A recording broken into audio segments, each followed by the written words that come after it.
शादी कोई ऐसा रिश्ता नहीं जिसको परिवार निभा लेगा या कोई और निभा लेगा। शादी एक ऐसा रिश्ता है जिसको दो लोगों को मिलकर ही निभाना होता है। नमस्कार, मैं अंजलि स्वागत करती हूँ आप सबका अपने YouTube चैनल पे। आज का टॉपिक बहुत ही खास है।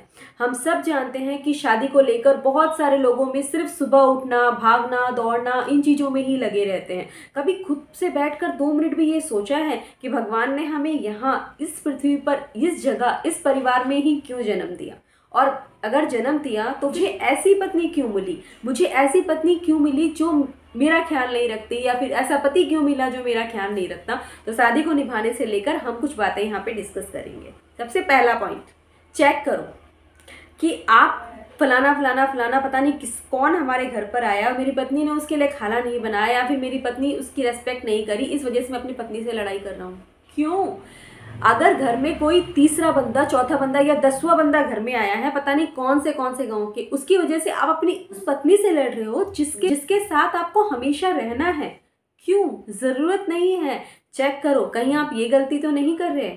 दूसरी बात, समझौता करना ज़रूरी है लेकिन हमेशा नहीं। समझौता हर वक्त नहीं होता, कुछ बातों पे हमें एक्शन लेना होता है रिलेशनशिप को चलाने के लिए। दूसरा पॉइंट, आपको इस बात को समझना होगा, एक दूसरे के लिए रेस्पेक्ट रखनी होगी। रेस्पेक्ट का मतलब ये नहीं होता कि आप उसकी सारी बातें माने, लेकिन अगर कुछ बात ना भी माने तो उन्हें एक आदर के साथ मना किया जा सकता है। और इस बात पे ये भी ध्यान रखें, अगर शादी के बाद गुस्से में या किसी भी वजह से दिमाग से या मुंह से कुछ निकल भी जाता है तो उस बात को वहीं भूल जाइए, क्योंकि पूरी ज़िंदगी अगर वो बात दिमाग में रखेंगे तो उनकी अच्छी बात भी आपके दिमाग में नहीं आएगी।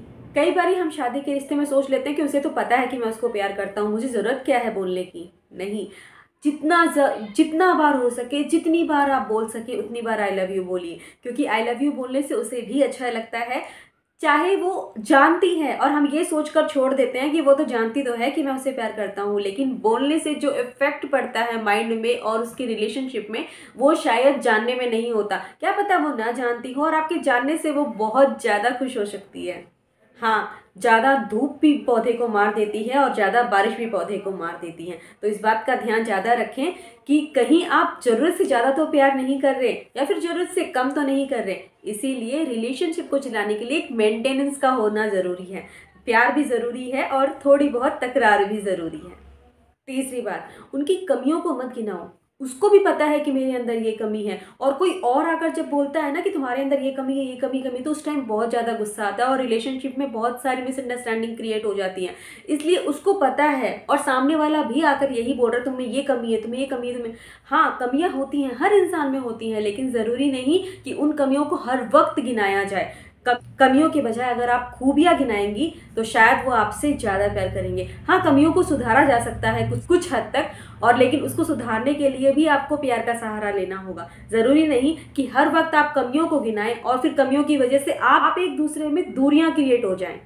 बच्चों को लेकर लड़ाई ना करें, क्योंकि बच्चों को लेकर कई बार ये सोचते माँ बाप, मैं इस बच्चे के बारे में इससे ज़्यादा सोच सकता हूँ, मैं इस बच्चे के बारे में अरे आप दोनों माँ बाप हैं और दोनों उस बच्चे का बुरा नहीं चाहते। अगर पत्नी ने कुछ कहा तो पति भी यही बोले मम्मी ठीक ही तो कह रही है, तूने ऐसी गलती करी होगी इसलिए तुझे और अगर पति कुछ कहे तो पत्नी ये कहे पापा ठीक कह रहे हैं बेटा, आपको ऐसा नहीं करना चाहिए था। हाँ, कुछ बातों में होता है जहाँ पे पेरेंट्स दोनों मिलकर अगर बच्चे को डांटने लग जाएं तो वो गलत है, क्योंकि उससे बच्चे के अंदर आप लोगों के लिए नफरत पैदा हो जाएगी। तो इसलिए जब एक डांट रहा हो तो दूसरे को चुप रहना ज़रूरी है, लेकिन इसका मतलब ये नहीं कि पीछे से आप उसकी बुराई करें। इससे उस बच्चे के अंदर आप दोनों को लेकर आदर नहीं होगा, क्योंकि वो ये सोचेगा कि जब मम्मी पापा ही एक दूसरे की पीठ पीछे बुराई करते हैं तो मैं क्यों इनकी रेस्पेक्ट करूँ।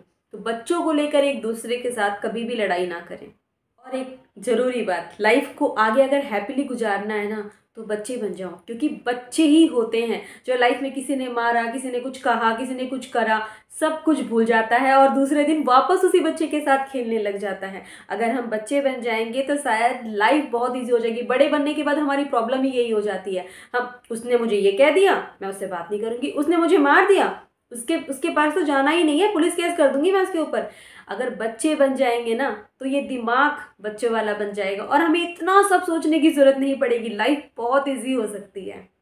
और लाइफ में परफेक्शन मत ढूंढिए। हर चीज़ परफेक्ट होनी चाहिए। मेरी बीवी परफेक्ट होनी चाहिए, मेरे माता पिता परफेक्ट होना चाहिए, मेरे सास ससुर परफेक्ट होने चाहिए, मेरे बच्चे परफेक्ट होना चाहिए, मुझे परफेक्ट घर मिलना चाहिए, मुझे परफेक्ट सैलरी मिलनी चाहिए। बात में आप परफेक्शन ढूंढेंगे तो ज़िंदगी कभी भी हंसी खुशी नहीं गुजर सकती। तो परफेक्शन नहीं, अपने आप को स्टैब्लिश करने की कोशिश कीजिए उस सिचुएशन में और उस लाइफ में। Thank you so much for watching my video. अगर मेरी वीडियोस आप लोगों को अच्छी लगती हैं तो प्लीज़ चैनल को लाइक एंड सब्सक्राइब जरूर कीजिए। Thank you so much for watching my video.